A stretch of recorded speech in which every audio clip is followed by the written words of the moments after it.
नमस्कार दोस्तों, welcome to my YouTube channel Rajbhali chemistry classes. दोस्तों, यह मेरा पहला वीडियो है जो मैं ऑर्गेनिक केमिस्ट्री पर बनाने जा रहा हूं। यह वीडियो अगर आप 10th, 11th, 12th या किसी प्रकार के कॉम्पिटिटिव एग्ज़ाम की तैयारी कर रहे हैं तो आपके लिए मोर बेनिफिशियल साबित होगा। मैं उम्मीद करता हूं कि और पूरा कोशिश करूंगा कि मैं आपको ऑर्गेनिक केमिस्ट्री अच्छी तरह से समझा पाऊँ। और आज मैं इसी उम्मीद के साथ अपना पहला वीडियो लेकर के आया हूं ऑर्गेनिक केमिस्ट्री का।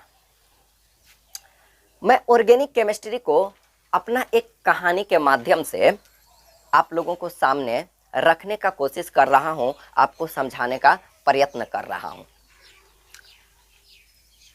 मैं आपको बता दूं कि आज से 2 दिन पहले मैं अपना सैंपल दिया,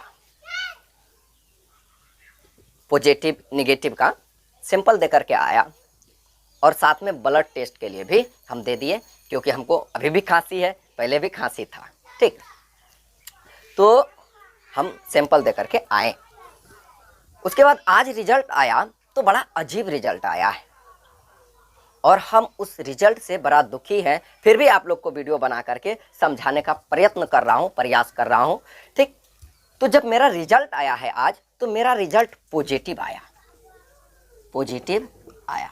लेकिन जब रिजल्ट मेरा पॉजिटिव आया और जब हमें बताया गया तो हर एक आदमी पॉजिटिव के साथ साथ हमको बोला करता था, कांग्रेचुलेसन भाई साहब, आप पॉजिटिव हैं। नर्स भी आई, वो भी बोल के गए, कांग्रेचुलेसन सर, आप पॉजिटिव हैं।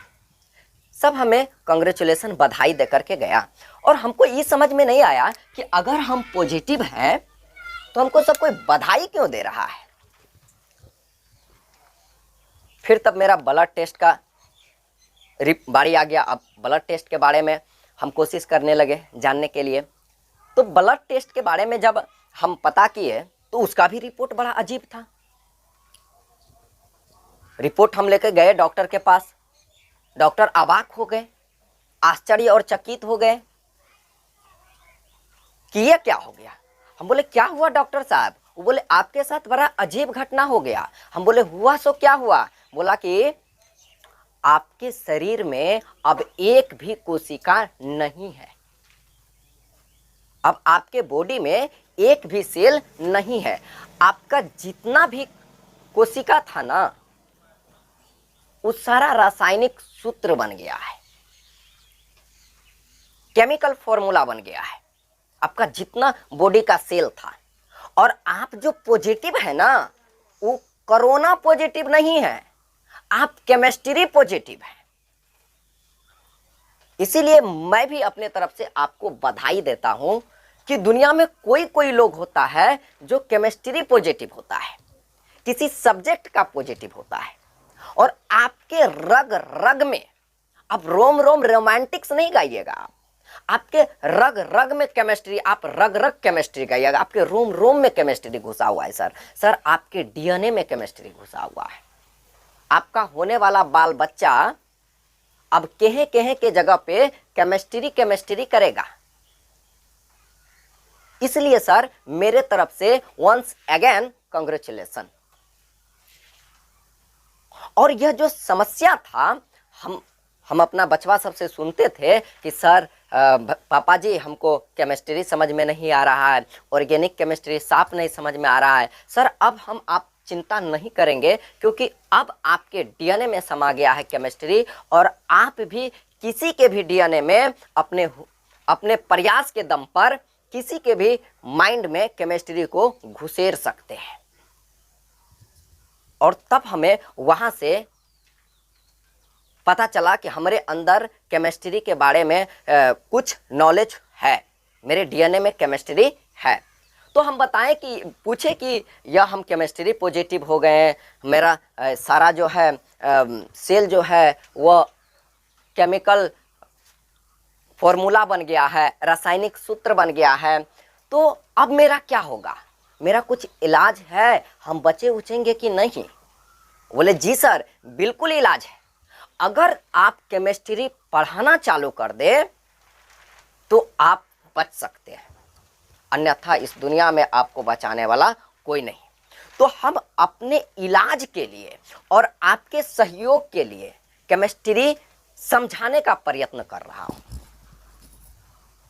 और अगर आपका सहयोग, आपका प्यार, आपका साथ रहा तो मैं और भी कोशिश करूंगा, हर बार अच्छा करने का कोशिश करूंगा। तो जब हम रिपोर्ट के बारे में पूछे कि ये क्या हो गया, बोला कि आपके जो शरीर में सेल था वह जो है हाइड्रोकार्बन बन गया है, हाइड्रोकार्बन का डेरिवेटिव्स बन गया है।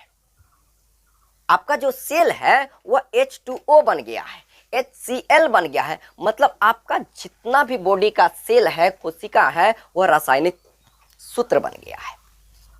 हम बोले कि देखिए थोड़ा बहुत ज्ञान हमको भी है, लेकिन हमको हाइड्रोकार्बन के बारे में और डेरिवेटिव्स के बारे में समझाइए। उन्होंने बताया कि केमिस्ट्री कई पार्टों में बटा हुआ है, उसी में से एक पार्ट का नाम है ऑर्गेनिक केमिस्ट्री, जो कि केमिस्ट्री में ऐसा स्टूडेंट का मानना है कि सबसे डिफिकल्ट पार्ट है। केमिस्ट्री का सबसे अगर डिफिकल्ट पार्ट का अगर बात करते हैं तो वो आता है आपका ऑर्गेनिक केमिस्ट्री। हम बोले उसमें क्या होता है, बोले उसमें कुछ नहीं होता है। केमिस्ट्री का एक ब्रांच है जिस ब्रांच में हाइड्रोकार्बन और उसके डेरिवेटिव्स के बारे में अध्ययन किया जाता है। हम बोले ये हाइड्रोकार्बन क्या होता है, तो उन्होंने बताया कि हाइड्रो का मतलब होता है हाइड्रोजन, इसको H से लिखते हैं, और हाइड्रोजन को ही प्यार से हाइड्रो कहा जाता है और कार्बन को कार्बने कहा जाता है। यानी कि ऐसन का यौगिक होता है हाइड्रोकार्बन, ऐसा कंपाउंड होता है जो हाइड्रोजन और कार्बन से मिलकर बना होता है। यानी कि हाइड्रोजन और कार्बन से मिला हुआ जितना भी कंपाउंड है उसको आप ऑर्गेनिक कंपाउंड कह सकते हैं, उसको आप हाइड्रोकार्बन कह सकते हैं। और उसका डेरिवेटिव्स, तो बोले कि डेरिवेटिव्स क्या होता है, अगर किसी से कोई चीज बना हो तो उसको आप डेरिवेटिव्स कह सकते हैं। जैसे कि आप दूध से दही बनाते हैं, अगर आप दूध से दही बनाते हैं तो दूध हो गया मेन चीज, और नया चीज जो बना उससे वो हो गया दही, तो दही हो गया डेरिवेटिव्स। उसी तरह से आप अगर लस्सी बनाते हैं तो लस्सी भी क्या हो गया, डेरिवेटिव्स हो गया। हाइड्रोकार्बन से अगर नया कुछ और बनाया जाए तो उसको डेरिवेटिव्स कहेंगे। जैसे हाइड्रोकार्बन में हाइड्रोजन और कार्बन होता है, तो जैसे H2H5OH, देखिए इसमें हाइड्रोजन और कार्बन के अलावा इसमें OH मूलक है, इसको मूलक कहा जाता है, फंक्शनल ग्रुप कहा जाता है, क्रियात्मक समूह। जब मैं इसके बारे में आपको बताऊंगा तब वहां अच्छी तरह से बताऊंगा, तब यह बन जाता है अल्कोहल। यह हाइड्रोजन और कार्बन से मिलकर के एक और पदार्थ मिलकर के बना है, ठीक, तो इसी का नाम पड़ गया अल्कोहल। लेकिन यह जो बना है वो हाइड्रोकार्बन से ही बना है, इसीलिए इसको जो है हाइड्रोकार्बन का डेरिवेटिव्स कहा जाता है, इसको डेरिवेटिव्स कहा जाता है। और केमिस्ट्री के जिस ब्रांच में इन सारे चीजों का अध्ययन किया जाता है ना, उसी का नाम होता है ऑर्गेनिक केमिस्ट्री।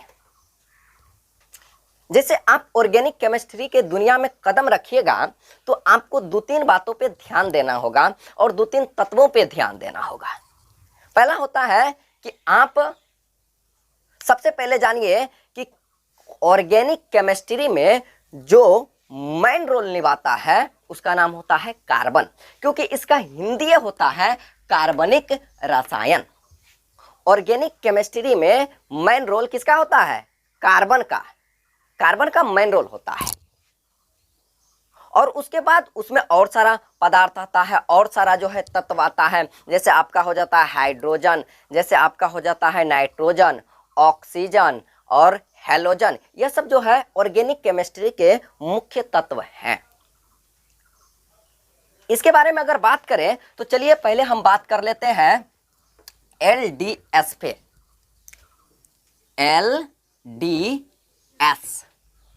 LDS क्या होता है? लैबिस डॉट सिंबल कहिए, इसको सिंबल कहिए या इसी को स्ट्रक्चर भी कहा जाता है।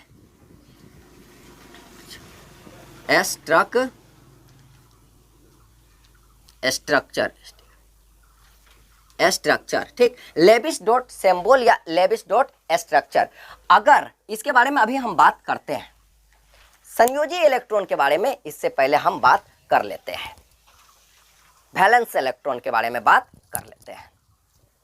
संयोजी इलेक्ट्रॉन क्या होता है कि जितना भी पदार्थ है वो 3 कणों से मिलकर बना है, हम लोग अच्छी तरह से जानते हैं, इलेक्ट्रॉन, प्रोटॉन और न्यूट्रॉन। और हर एक पदार्थ में इलेक्ट्रॉन सिस्टेमेटिक, एक सिस्टम के तहत, एक क्रम के तहत रहता है। जैसे उसी को हम लोग कोश या कक्ष बोलते हैं। प्रथम कोश में, पहला कोश में जो इलेक्ट्रॉन का संख्या होता है वो होता है 2, दूसरा कोश में जो होता है वो होता है 8, तीसरा कोश में जो होता है वो होता है 18, चौथा में जो होता है वो होता है 32। इस तरह से उसका कोश बना होता है, हर एक पदार्थों का कोश बना होता है।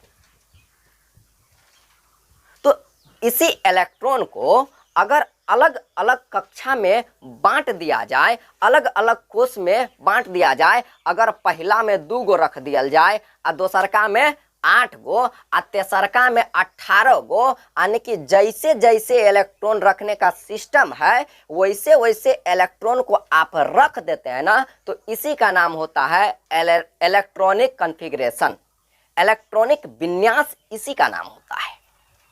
और इलेक्ट्रॉनिक विन्यास करने पर जो बाह्यतम कक्षा में इलेक्ट्रॉन होता है उसी इलेक्ट्रॉन की संख्या को संयोजी इलेक्ट्रॉन कहते हैं। बाह्यतम कक्षा में जो इलेक्ट्रॉन होता है उसी इलेक्ट्रॉन की संख्या को हम लोग क्या बोलते हैं? संयोजी इलेक्ट्रॉन। चलिए हम पहले इसको जान लेते हैं। जैसे मान लेते हैं, और एक बात और जान लीजिए कि बाह्यतम कक्षा में अधिक से अधिक 8 इलेक्ट्रॉन हो सकता है, इससे ज़्यादा इलेक्ट्रॉन कभी नहीं हो सकता है। ठीक है, आगे बात करते हैं। चलिए अगर आगे बात करते हैं तो हम 2-4 गो अभी जो मेन तत्व है उस पर बात कर लेते हैं। जैसे आपका हो जाता है कार्बन, फिर हो जाता है आपका हाइड्रोजन, फिर आप लिख सकते हैं नाइट्रोजन, ऑक्सीजन और हेलोजन। इसी पे बात करते हैं, इसी पे हम क्या कर लेते हैं, थोड़ा बात कर लेते हैं। चलिए पहले वैलेंस इलेक्ट्रॉन के बारे में जान लेते हैं, संयोजी इलेक्ट्रॉन के बारे में जान लेते हैं। जैसे देखिए कार्बन का परमाणु क्रमांक जो होता है वो होता है 6। कार्बन का परमाणु क्रमांक कितना होता है? 6। ठीक, जब इसको आप इसका इलेक्ट्रॉनिक कॉन्फ़िगरेशन कीजिएगा, विन्यास कीजिएगा, तो पहला कक्ष में रखिएगा कितना? 2 इलेक्ट्रॉन, और जो बाकी बचा उसको दूसरा को कक्ष में कितना रखिएगा? 4। तो इसका अंतिम कक्ष में कितना इलेक्ट्रॉन है? 4। तो इसी 4 इलेक्ट्रॉन को संयोजी इलेक्ट्रॉन कहेंगे। कोई दिक्कत नहीं, इसका संयोजी इलेक्ट्रॉन 4 हुआ। फिर बात कर लेते हैं हम हाइड्रोजन का। हाइड्रोजन का 1 गो है तो इसका बाहरी कक्षा यही ना होगा, तो इसका संयोजी इलेक्ट्रॉन कितना हो गया? 1। इसका संयोजी इलेक्ट्रॉन कितना हुआ? 1। फिर बात करते हैं हम लोग नाइट्रोजन का। नाइट्रोजन का परमाणु क्रमांक कितना होता है? 7। कितना होता है? 7। तो पहला कक्षा में रखा जाता है 2, जो बाकी बच गया उसको किस में रखना है? तो यहाँ कितना हुआ? 5। तो बताइए इसमें बाह्यतम कक्षा में कितना इलेक्ट्रॉन है? 5 गो। तो इसका संयोजी इलेक्ट्रॉन हुआ 5। इसका संयोजी इलेक्ट्रॉन कितना हुआ? 5। आगे बात करते हैं ऑक्सीजन। ऑक्सीजन को रखिए 2, यहाँ पर कितना हो गया? 6। कितना हुआ? 6। तो इसका संयोजी इलेक्ट्रॉन कितना हो गया? बाह्यतम कक्षा में जितना इलेक्ट्रॉन है उसको क्या बोलेंगे? संयोजी इलेक्ट्रॉन। तो इसका हो गया, इसको बोलते हैं हम लोग संयोजी इलेक्ट्रॉन। ऑक्सीजन का संयोजी इलेक्ट्रॉन हो गया आपका 6, नाइट्रोजन का हो गया 5, कार्बन का हो गया, कार्बन का कितना है? 4। उसी तरह से होता है बाबू हेलोजन। हेलोजन का अगर बाह्यतम कक्षा में इलेक्ट्रॉन की बात कीजिएगा तो वो होता है 7, और इसी को बोला जाता है संयोजी इलेक्ट्रॉन। संयोजी, ई फॉर इलेक्ट्रॉन। ठीक है, संयोजी इलेक्ट्रॉन। कोई दिक्कत नहीं। चलिए आप संयोजी इलेक्ट्रॉन के बारे में जाने। इसी संयोजी इलेक्ट्रॉन को लेविस डॉट सिंबल के माध्यम से दर्शाया गया। ठीक, लेविस जो थे इसी इलेक्ट्रॉन को, बाह्यतम कक्षा में जो इलेक्ट्रॉन होता है उसी को डॉट सिंबल दो करके दर्शाया। ठीक, मतलब अगर किसी के बाह्यतम कक्षा में 4 गो इलेक्ट्रॉन है तो उसको 4 डॉट से दर्शाया। अगर किसी के बाह्यतम कक्षा में 7 इलेक्ट्रॉन है तो इसको 7 डॉट से दर्शाया। और यह लेविस दर्शाए थे, इसीलिए इसको बोला जाता है कि लेविस डॉट स्ट्रक्चर या सिंबल। ठीक, स्ट्रक्चर जब यह किसी से जुड़ता है तो उसको स्ट्रक्चर बोलते हैं, और जब इसको पॉइंट के माध्यम से सिर्फ दर्शाया जाए तो इसको हम क्या बोलते हैं, सिंबल बोलते हैं। कोई दिक्कत नहीं। चलिए आगे बात करते हैं। अब बात कर लेते हैं संयोजकता पर। संयोजकता किसी का भी 4 से ज्यादा नहीं हो सकता है। संयोजकता जब भी होगा तो 4 होगा या 4 से कम होगा। जैसे कि जब आप इलेक्ट्रॉनिक विन्यास कीजिएगा किसी का भी, तो जैसे कार्बन का किए थे तो कार्बन का क्या हुआ था, 2 हुआ था और 4 हुआ था। तो बाह्यतम कक्षा में कितना इलेक्ट्रॉन है, 4, तो इसका संयोजकता कितना हो जाएगा, 4। संयोजकता को ही इंग्लिश में वैलेंसी बोलते हैं, इसका वैलेंसी कितना हुआ, 4। चलिए उसी तरह से हम बात कर लेते हैं हाइड्रोजन का। हाइड्रोजन का बाह्यतम कक्षा में कितना इलेक्ट्रॉन है, 1, तो इसका संयोजकता कितना हुआ, 1। उसी तरह से हम बात कर लेते हैं आपका ऑक्सीजन का। ऑक्सीजन का 2 और 6, इसका बाह्यतम कक्षा में कितना इलेक्ट्रॉन है, तो इसका बाह्यतम कक्षा में इलेक्ट्रॉन है 6। तो इस संयोजी इलेक्ट्रॉन हुआ 6, लेकिन संयोजकता कभी भी 4 से ज्यादा नहीं हो सकता है। जब इलेक्ट्रॉन की संख्या 4 से ज्यादा हो जाए ना तो उसको 8 में घटा के निकाला जाता है। ठीक, तो यहाँ 4 से ज्यादा है ना, 4 से ज्यादा है तो इसको घटा दीजिए 8 में, तो कितना बचेगा, 2। तो इसका संयोजकता कितना हो जाएगा, 2।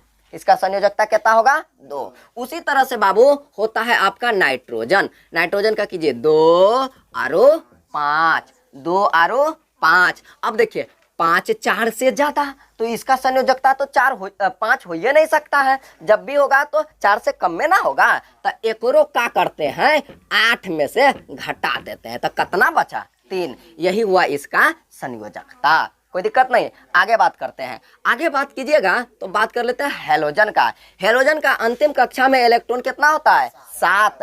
अंतिम कक्षा में कितना, 7। तो बताइए इसका संयोजकता 7 होगा का। जब भी संयोजकता होगा तो वो 4 से कम में होगा, कभी भी ज्यादा नहीं हो सकता है। चलिए तो इसको 8 में से 7 घटा दीजिए, कितना हुआ, 1। तो इसका संयोजकता हुआ 1। तो इसमें हम क्या लिख रहे हैं, इसमें हो गया आपका तत्व, इसमें क्या हो गया, तत्व। इसमें हो गया आपका संयोजकता, संयोजकता, और इसमें हो गया LDS। समझ गए आप, लेविस डॉट सिंबल, या आप जब जोड़िएगा तो स्ट्रक्चर। ठीक है, चलिए बताइए कार्बन का संयोजकता अभी निकाले थे 4। ठीक है, कार्बन का संयोजकता कितना निकाले थे, 4। हाइड्रोजन का निकाले थे 1, नाइट्रोजन का निकाले हैं, नाइट्रोजन का 3, ऑक्सीजन का निकाले हैं, और हेलोजन का निकाले हैं 1। संयोजकता 1। चलिए अब हमको ये बताइए कि कार्बन में संयोजी इलेक्ट्रॉन कितना है। संयोजी इलेक्ट्रॉन मतलब बाह्यतम कक्षा में इलेक्ट्रॉन कितना है, तो 4 है। तो इसको क्या करते हैं, इसको जो तक क्लॉकवाइज या एंटी क्लॉकवाइज डॉट लगा के दर्शाते हैं। तो 1 इलेक्ट्रॉन, 2 इलेक्ट्रॉन, 3 इलेक्ट्रॉन, 4 इलेक्ट्रॉन, इसी को बोलते हैं LDS, लेविस डॉट सिंबल। कोई दिक्कत नहीं। आगे बात करते हैं हाइड्रोजन। हाइड्रोजन में कै गो बाह्यतम कक्षा में, 1 गो, तो इसीलिए 1 गो डॉट से दर्शाए, कोई टेंशन नहीं। आगे बात करते हैं, आगे आपका हो गया नाइट्रोजन। नाइट्रोजन में बाह्यतम कक्षा में कै गो इलेक्ट्रॉन, नाइट्रोजन में 5 गो, तो 1 गो, 2 गो, 3 गो, 4 गो, 1 गो, यहाँ कै गो होगा, 5 गो हो गया ना। तो इसी को हम लोग बोलते हैं LDS। चलिए आगे बात करते हैं। यह है आपका ऑक्सीजन। ऑक्सीजन में कै गो, बाहर में 6 गो, तो इसको सिंबल से दर्शाइए, 1 गो, 2 गो, 3 गो, 4 गो, 5, 6। कोई दिक्कत नहीं ना, हो गया।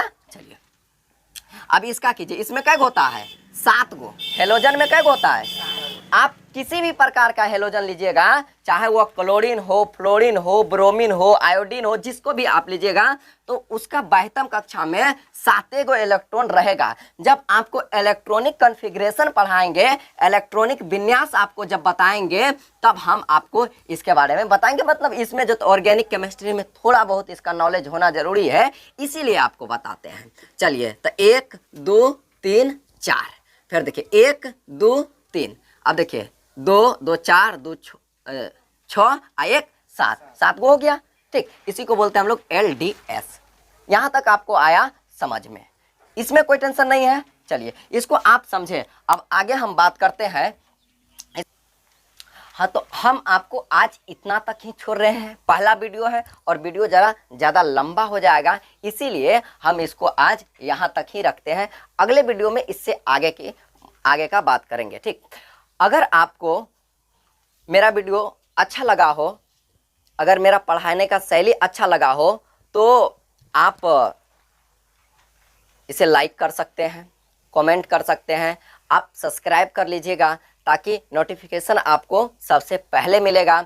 और साथ ही साथ कमेंट के माध्यम से आप अपना जो सुझाव है, जो हमसे गलती हो गया हो, क्योंकि ये मेरा पहला वीडियो और मैं एक्सपीरियंस होल्डर आदमी हूँ नहीं, अभी मतलब डायरेक्ट कैमरा फेस करना बड़ा डिफ़िकल्ट होता है, इसीलिए जो भी आप हमें सुझाव के रूप में कमेंट के माध्यम से जो भी हो ज़रूर बताइएगा। ठीक है, वीडियो देखने के लिए आपका बहुत बहुत धन्यवाद।